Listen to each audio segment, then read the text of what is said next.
We're now going to be covering nail painting, but we're going to be doing it on natural nails. Now these are the nails that we've done the artificial nails on about 6 months down the track after the nails had grown out and the coating had been removed.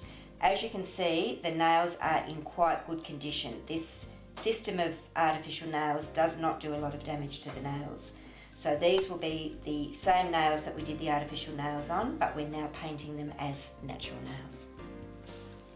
Now we're ready to paint the nails. We're going to start with a French polish and show you the best way to do that. And any time that we're going to paint the nails, we need to start with either a base coat, if you were doing artificial nails, or on natural nails, you're best to start with a good quality nail hardener. So I choose to use a Revita nail. Now you need to practice keeping the bottle in your hand at all times. So holding your client's fingers in your hand, keeping the bottle in the palm of your hand so that you've got easy access to it. Just take your brush out. Now normally on a nail, it's best if you can do it in 3 strokes. So 1 down the middle and then 1 down each side, but it doesn't always go on that easily. So just as few strokes as possible. So taking the bulk from your brush, we're going to go down the middle and then we're going to go down each side. Moving into the next one, there's still plenty on the brush.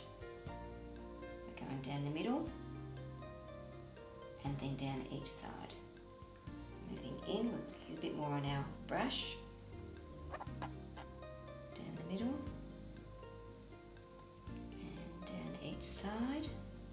Just putting a little bit more on the brush.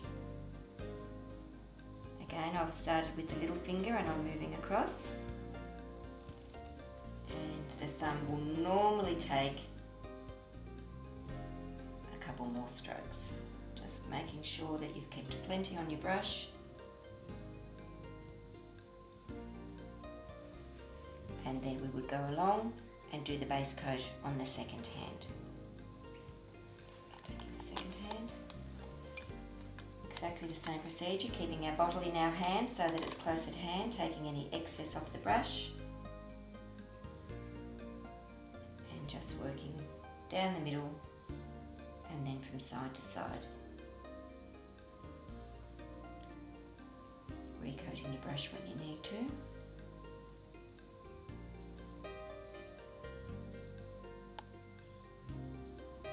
Now the reason we try and do it in as few strokes as possible is it starts to get gluggy and lumpy if you keep going over it too many times.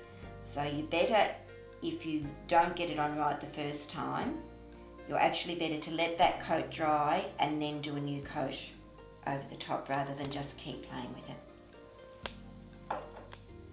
Now once the hardener has dried, you're ready to start with your colour. Now we're going to start with the French polish. So again, we've got the colour in the palm of our hand. We start with the white first and then put the sheer pink over the top. Now the easiest way to do the tip on a French is to just get a little bit of white on the tip of your brush, and we're going to go sideways and we're going to get it on in one even coat. So starting from one side, we're just going to bring our brush across so that we've covered the whole nail in one even coat. Now don't worry about the little bits that you get down the side. You can just take an orange wood stick and just remove those little excess bits. And we will go along before we put the pink over with some nail polish remover. So moving into the next one, exactly the same thing, just a little bit on the tip of the brush. You can pull the skin out of the way with your own fingers. Starting one side, and I'm really just letting that polish drip off the brush and onto the tip of the nail so that I have a nice even coating of the white and just straight across that nail.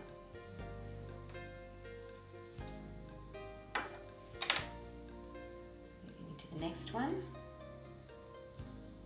You can see that I've just got a little bit on the tip of the brush there.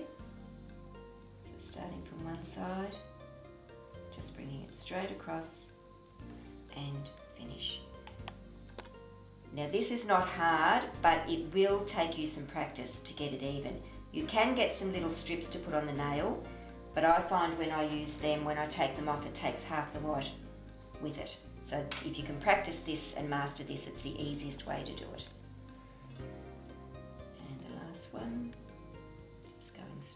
across that thumb and finishing. Now we do the second hand.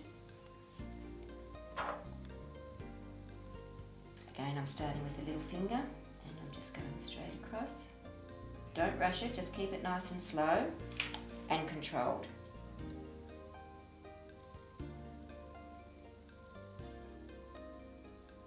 Straight across.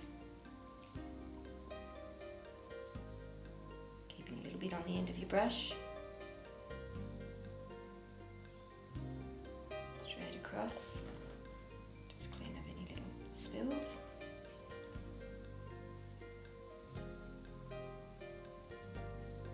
See, I'm going quite slow across, I'm not rushing it. And the thumb. And of course making sure you keep the other fingers out of the way so you don't muck them up at the same time. Now if you've got a few little spills, the easiest way to get rid of them is do exactly the same with your cotton wool as you did for your cuticles. Just wrap a tiny bit around it, make sure that there's no bits sticking up. Take your nail polish remover and just put a little bit onto the cotton wool.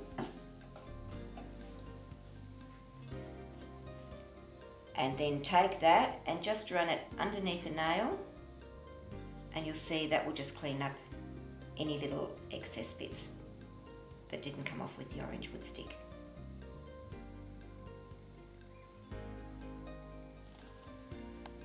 And that's giving the white a chance to dry also before we put the pink on.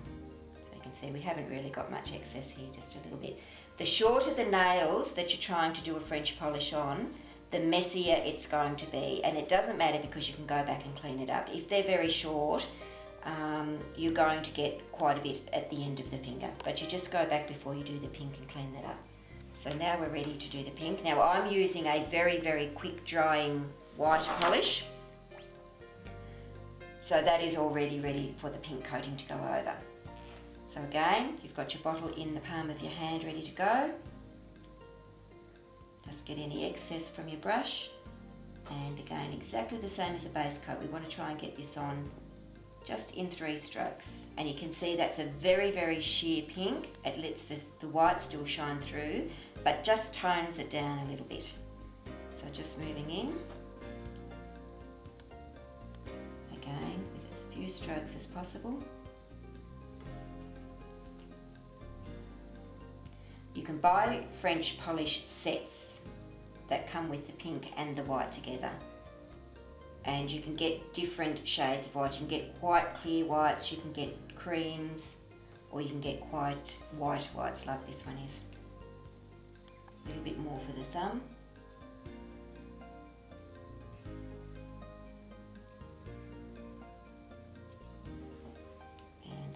Now ready for the top coat, so we'll leave that to dry while we do the second hand.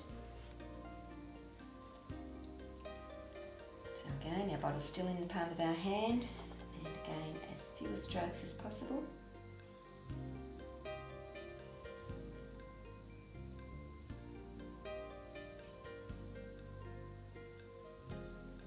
Now, unfortunately, as the client was bringing her hand up to the table, she's knocked the edge of the white and got a little dint in it. So what we're going to do is just take the white. If it was too bad, you'd have to redo it, but what we can do with this is just take the white and just fill that little dint in. And then when we go over it with the top coat, that'll be perfectly okay. If you notice anything like that, go back and fix it because it's a nicer finish in the end then. Just moving into the next finger.